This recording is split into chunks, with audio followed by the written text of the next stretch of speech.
Alright guys, TacticalRab back again today. I hope you're all doing well and enjoying your day so far. An absolute madness in the Call of Duty scene these last couple of days, but we are barely scratching the surface on what's gone on behind the scenes these last several months. The Huke was talking about in this video with the Dallas Empire situation, also going to Los Angeles Thieves. Honestly, remarkable scenes. I'm intrigued to hear your thoughts very much so in the comment section below. Like if you guys enjoyed the video, subscribe if you are new as always. I greatly appreciate it. It really helps out the channel. Thank you very much indeed for doing that. This of course was the Huke video. Before we get into that, just want to say a couple of quick Rostermania things, because it will chaos has been happening also on the Challengers Rostermania site at the very least. Start spreading the news. Say Easter, so that's John, Gravity, FeLo and Venom joining this team. So Sib is no longer there, Jerd is no longer there. Believe he may be going alongside Zed, but that is yet to be confirmed. This is what Crone says. Venom, FeLo, John and Gravity of course on Easter official. Accuracy, Sib, Decimate and Saints is a new Challenger team as well. And then Drazah down here in Challengers. There has been a fair bit of talk about whether Drazah should actually have been dropped from that starting team. Should he have stayed there on Los Angeles Thieves for a while? I think he was a great player, to be honest. He fit into a role that maybe he wasn't necessarily so comfortable with and made it work to great effect, right? So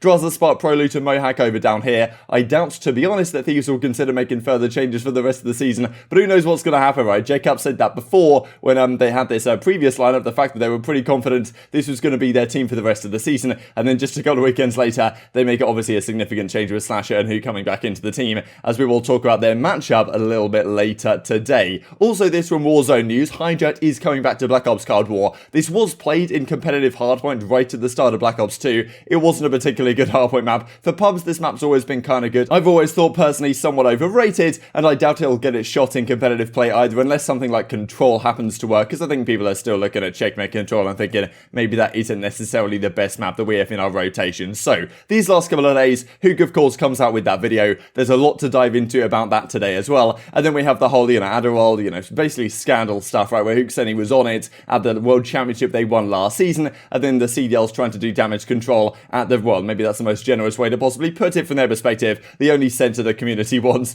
Hashtag the flag message deleted, as we saw in the chat indeed last night. So this is Huke's video that he comes out with. The big storyline really is Barstool Sports put it right here, and obviously they've watched this entire 32-minute video, and this is the headline they come out of it with: Call of Duty pro player Huke admits to cheating in a $4.6 million tournament. There's obviously much more to it than that, right? But for like an outside sports audience, I guess that is the most appealing storyline and headline to go with. However, there is, from a Call of Duty Esports fan perspective, there's a lot more interesting stuff in this video than just this headline. There's all the discussion from the Dallas Empire side, what was happening behind the scenes, and of course, let's not beat around the bush, this was just Huke's side of the story, right? I wonder if we will ever get the real side of the story from the Dallas Empire side, from even the Los Angeles Thieves side, right? Because Huke is going into quite some depth here, as we will look at in the coming minutes, that his former teammates were slandering him while he was still on the team, and then of course he gets benched off that squad without really knowing that it was going to be happening, even though Hastro does kind of dispute that statement that we will look at here in just a second, and then moves on to Los Angeles Thieves and experiences quite a similar situation. So honestly, remarkable stuff. This is kind of the first thing that Huke comes out and talks about, right, as DeSoto points out right here. I found out from my brother, I didn't even find out from my teammates that I'd been dropped or benched, at least as it was at the time, from the Dallas Empire. So this is kind of where things kind of started going wrong, and he talks about, right, that he was on Adderall last season at the World Championship, then he comes into this season and he's getting off it, like he's feeling a lot better in terms of himself, like he's sleeping better, he's eating better, he's, exercising more, I imagine, meditating, all these types of things that can improve your health and mental health and well-being generally, and not being on a drug like Adderall, definitely,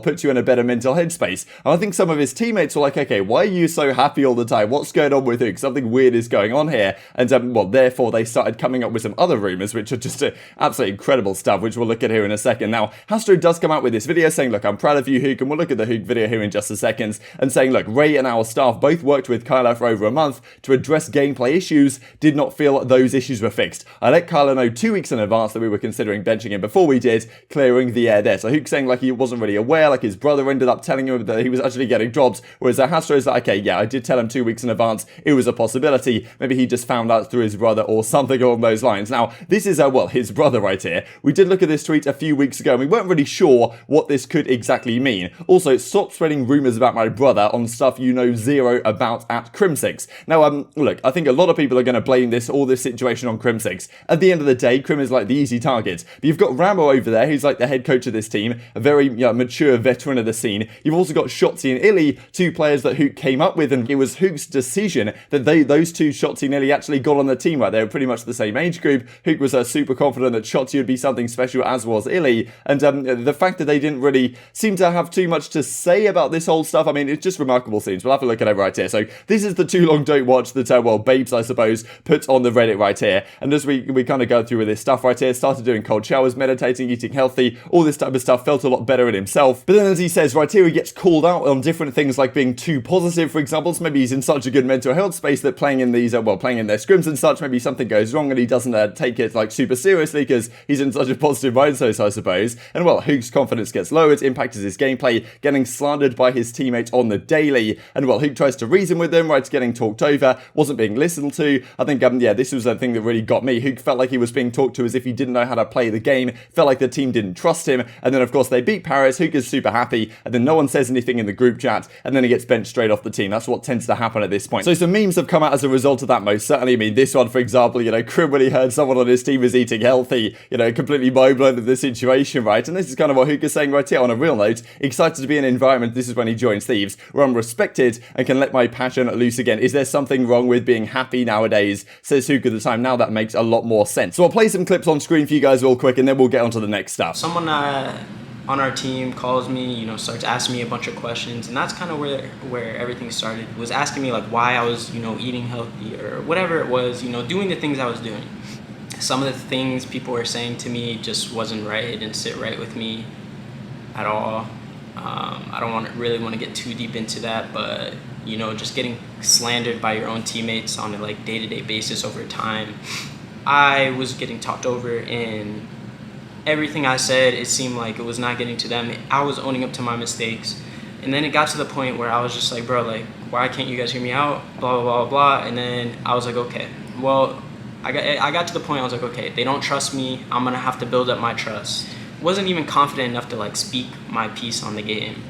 And because like every single time I did, I was just getting shut down and getting talked to like I didn't know how to play Call of Duty. That was my biggest thing, is I was getting talked to like I didn't know how to play. So then this is the craziness. Finds out from one of his friends in the scene that there's a rumor going on that Huke is on psychedelics and needs help. Apparently these rumors were going on for months. So supposedly, of course, this is one side of the story. No one on his team was talking to him about this stuff. They thought that just because he's super positive nowadays, it's not because of the positive changes he's been making in his life, but rather because he's on psychedelics. Therefore, that's something's going on there. The teammates are talking behind his back about this as a possibility. There's some sort of party going on that they're talking about crazy Kyler, and then nobody asks him if he's okay. And then he joins 100 Thieves, he joins Los Angeles Thieves, joins their team for a couple of weeks. Apparently they also bought into the rumors without speaking to him at all, and then just decided to bench him for maybe reasons that they thought, okay, something's going on with Huke, without even talking to him. Then I imagine he finds out from his friend in the pro scene and is like, yo, JCap, like, you heard about this? Like, is this legit? And then JCap's like, oh, I don't know about that. And then, I don't know, it goes from there, and now he's back on the team, right? So you've got to think like some just absolute craziness going on behind the scenes. If I haven't played the clip already, I'll play it for you guys now. So later that night, I find out from a friend, one of my good friends in the community. He's a pro, not gonna name him. He's like, yo, there's this narrative on your name that's been happening, and people are, or one of your old teammates and even your new teammates bought into the story that you are on psychedelics and you need help or something like that. And I was just like, where the f did that come from? And I was actually like pissed, because that's not right. For people to really believe that in the pro scene, and no one has said a single word to me about any of that in 2 months. That was my biggest thing. In 2 months. So apparently it was going on for a month or whatever. But no one said a word. Apparently, I don't know. No one said a single word to me. And all it really is because I was making positive changes in my life. Like, I don't do any of that. I don't smoke. I don't do anything. I literally drink water, eat some fruits, drink some water, or all that. I don't do none of that. And no one said a single word to me. And I've known these guys for like 8 years or 6 years. So it's like, for no one to reach out to me and ask me if I'm okay, which by the way, I'm okay. And to find out from my friend that people have been saying that, and they're at parties calling me crazy Kyler, for that to be a thing and for pros to actually believe that, And as Pac-Man says right here, the craziest part of this video is not the Addy thing, that's beyond old news. How can you think your friend and teammate is walking around doing psychedelics and not say anything to them or help them and just start rumours behind their backs and then just drop them off the team? So I guess this started from the Dallas Empire side. A lot of people are going to say, look, it's Crim that started these rumours. I think some explanation is probably due from that side of things most certainly, but it's not just Crim on that team, right? There's other players on the team that should be teammates and, well, brothers, I suppose, with Color that just won the World Championship with him. So incredible to me to hear that that type of stuff is going on. But I mean, look, are we surprised? This community a lot of the times can be massive hypocrites. I imagine some of the players doing this type of stuff and talking about crazy Kyler at the party or whatever, or, you know, whatever that story happens to be, are, well, probably the ones that just a few months ago when FeLo tragically passed away before the start of the season were talking for several days and weeks about, oh yeah, mental health, look after your brothers, all this type of stuff. And then when it actually comes to doing so,